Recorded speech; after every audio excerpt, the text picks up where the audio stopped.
नमस्कार दोस्तों, स्वागत है आपका आपके श्री श्याम चैनल में। आज मैं जन्माष्टमी के बारे में बताऊंगी। जन्माष्टमी कब है? 2025 में। जन्माष्टमी से संबंधित महत्वपूर्ण बातें। सबसे पहले हम आपको बता देते हैं श्री कृष्ण जन्माष्टमी का पर्व कब मनाते हैं। भादो महीने के कृष्ण पक्ष अष्टमी के दिन उत्सव मनाते हैं और व्रत रखते हैं।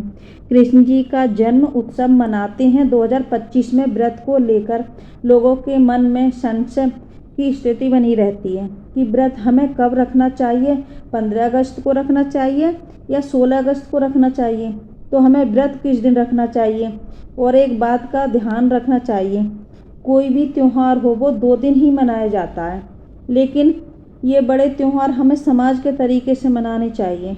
जैसे होली हो, दीपावली हो या जन्माष्टमी हो, ये सारे त्यौहार अकेले नहीं मनाने चाहिए। जब हम समाज से अकेले त्यौहार मनाते हैं तो अच्छा नहीं लगता। और कुछ राज्यों में लोग 15 अगस्त को भी मना रहे हैं, कुछ राज्यों में 16 अगस्त को मना रहे हैं। आप अपने घर परिवार के तरीके से मना सकते हैं। ये व्रत 2 दिन मनाया जाएगा, लेकिन हमारे घर परिवार में 16 अगस्त को मनाया जाएगा। दिन शनिवार पड़ रहा है। शनिवार के दिन श्री कृष्ण जन्माष्टमी का पर्व मनाया जाएगा, क्योंकि अष्टमी तिथि 15 अगस्त रात्रि में प्रारंभ हो रही है। 11:49 पर समाप्त हो रही है। 16 अगस्त को रात में 9:34 तक रहेगी। जैसे कि हम 16 अगस्त को व्रत रखेंगे पूरे दिन, आप भी 16 अगस्त को व्रत रखें तो अच्छा रहेगा। और आपकी इच्छा है, जैसे आप रखना चाहते हो 16 अगस्त को या 15 अगस्त को, जैसे आपके यहाँ मनाते हो व्रत, वैसा ही रखना आप। आगे जान लेते हैं व्रत किस प्रकार रखते हैं। जैसे हम श्री कृष्ण जन्माष्टमी को व्रत फलाहारी रखकर कुछ लोग निर्जला रखते हैं। पहले तो आप फलाहारी व्रत रखकर शाम को जो पूजा पाठ करते हैं उसमें से पंजीरी लेकर और खाकर प्रसाद व्रत खोल सकते हैं और अन्न नहीं खाते। दूसरा तरीका है, जैसे हम निर्जला व्रत रखकर जब भगवान का जन्म हो जाता है, हम रात्रि में जन्म करा लेंगे, फिर हम फल खा सकते हैं। कुछ लोग व्रत रहते हैं। तीसरा नियम, जैसे लोग कैसे रखते हैं और सबके घर के तरीके अलग अलग होते हैं। कुछ लोग दिन में फल खाकर शाम को व्रत खोल लेते हैं।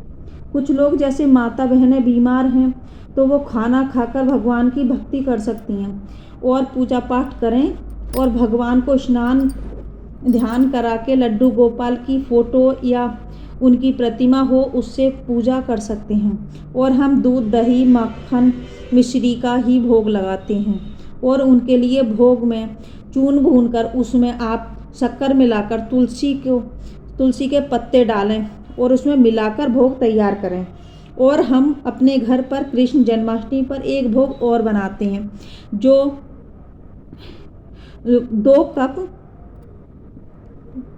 कप दही और 1 कप कच्चा दूध और शहद, गंगा जल, चीनी, केले, मखाने, किशमिश, गोला, सारी सामग्री डालें और उसे मिक्स कर दें। अब कृष्ण जन्माष्टमी का भोग तैयार है।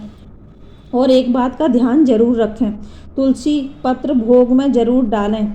बिना तुलसी को भोग अधूरा माना जाता है। और आप एक झूला भी खरीद लो, बहुत अच्छा रहेगा। कृष्ण जन्माष्टमी पर भगवान को उस दिन झुलाया जाता है। जैसे झूला हो या पालना हो, लड्डू गोपाल को उस दिन पीला हो या लाल वस्त्र हो जरूर अर्पित करें और लड्डू गोपाल को वस्त्र पहनाकर पूजा पाठ करना चाहिए। और हम इस विधि से हम व्रत खोलना चाहिए। इस तरह से हम श्री कृष्ण जन्माष्टमी मनाते हैं। पूरे रात एक घी का दीपक जलाकर रखना चाहिए और पूरी रात भजन कीर्तन करते हैं। और आप लड्डू गोपाल के मंदिर में फूलों की सजावट भी कर सकते हैं। जय श्री कृष्णा। हम तो इसी तरीके से जन्माष्टमी मनाते हैं। धन्यवाद।